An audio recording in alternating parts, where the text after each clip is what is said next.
Bom, meu nome é Carlos Zampieri, né? E o meu público-alvo são líderes e os seminaristas do Carisma. O título da minha mensagem é uma pergunta: ide ou vinde? Saindo das quatro paredes.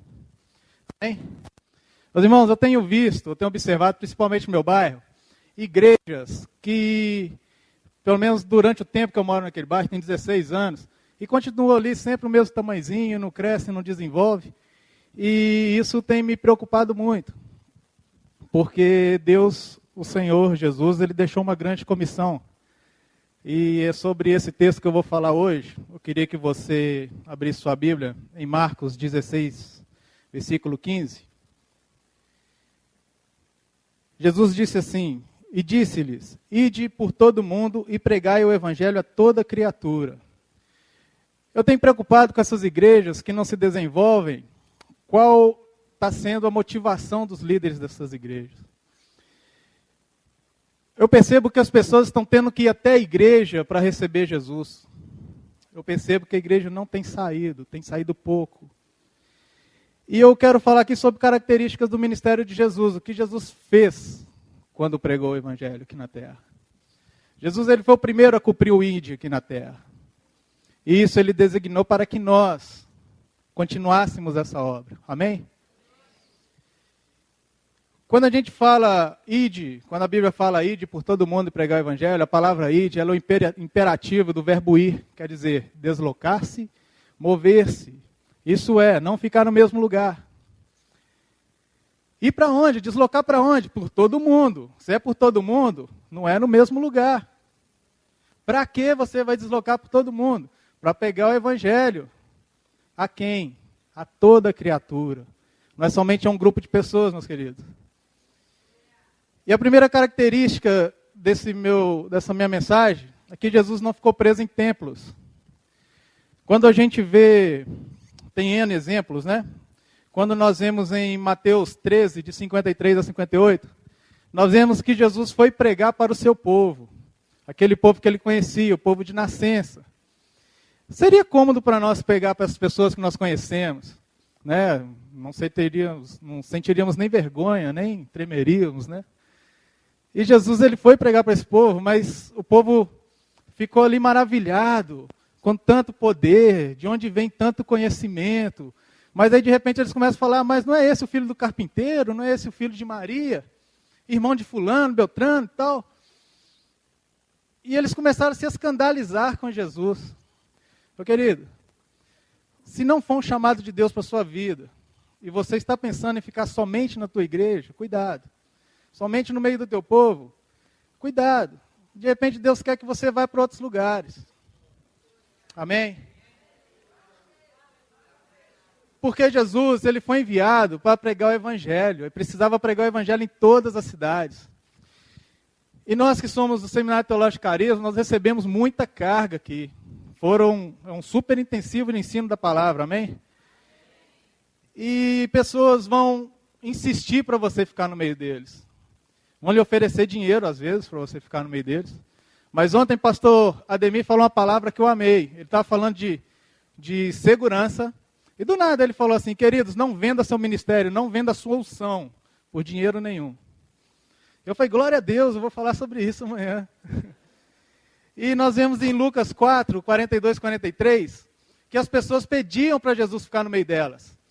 O que Jesus respondeu? É preciso que eu vá também pregar o evangelho em outras cidades, pois para isso fui enviado.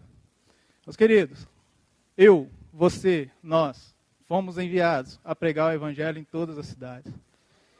Talvez você pergunte: mas eu vou sair por aí, vou pregar onde? Eu não tenho local para ir pregar nessas outras cidades. Meu querido, em Mateus 5, a partir do versículo 1, quando começa ali as bem-aventuranças, nós vemos que o maior sermão de Jesus, ele se deu em um monte. E a Bíblia, ela não cita o nome deste monte. O nome do local que você vai pregar não é o mais importante. Talvez você quer pregar em igrejas grandes, em igrejas de nome, grandes denominações, meus queridos. Isso é o de menos. Jesus, ele viu a multidão, ele se compadeceu, ele se assentou, porque era uma atitude de mestre se assentar para ensinar, e ele ensinou aquelas pessoas no monte. Amém? Jesus, ele amava os perdidos. Essa é a segunda característica que eu quero falar. Jesus, ele ia pregar onde estava o perdido. Para quem você tem pregado? Para quem você tem anunciado as boas novas?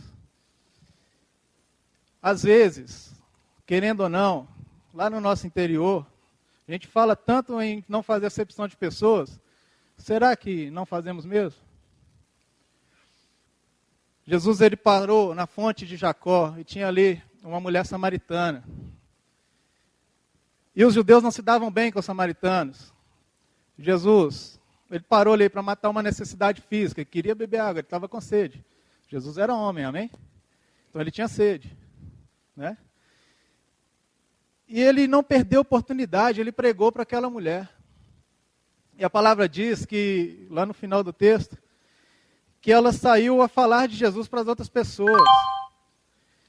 Jesus, ele pregou para a prostituta. Muitos falam que o grande segredo do negócio foi o pessoal jogar pedra no chão. Para mim não foi. Foi quando Jesus falou para ela, eu não te condeno. E ali ela reconheceu no Senhor que ele tinha todo o poder, mas ele não a julgou. E isso fez a diferença, porque ela passou a segui-lo. E Jesus pregou para os grandes. Jesus pregou para Nicodemos.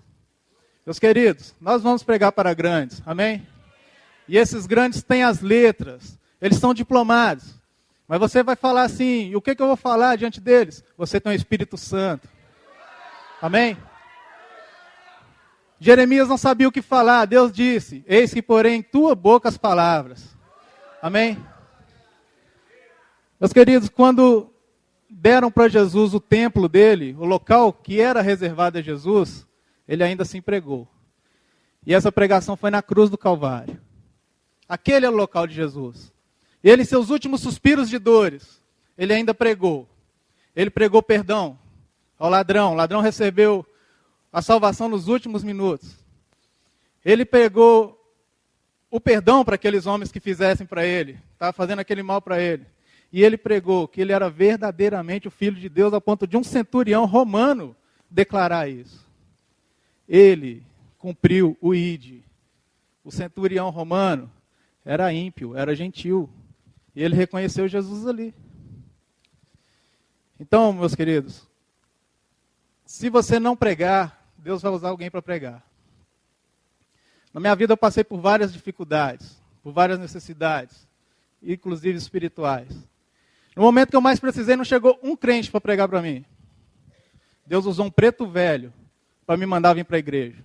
Meu querido, se você não pregar, Deus vai usar o diabo para ir falar no seu lugar. Porque ele usou uma muda, ele usa quem ele quiser. Quando Deus manda, até o diabo obedece. Amém? Nós estamos no projeto lá no bairro, e nós fizemos um trabalho com as crianças, onde elas deveriam colocar numa folhinha e pregar numa cruz os seus sonhos. E uma menininha de 7 anos escreveu, quero ser pastora. Um outro menino falou, quero viver minha vida em paz e que meu pai volte para a igreja. Queridos, os sonhos são deles, mas o dever de pregar é nosso. Amém? Deus abençoe vocês.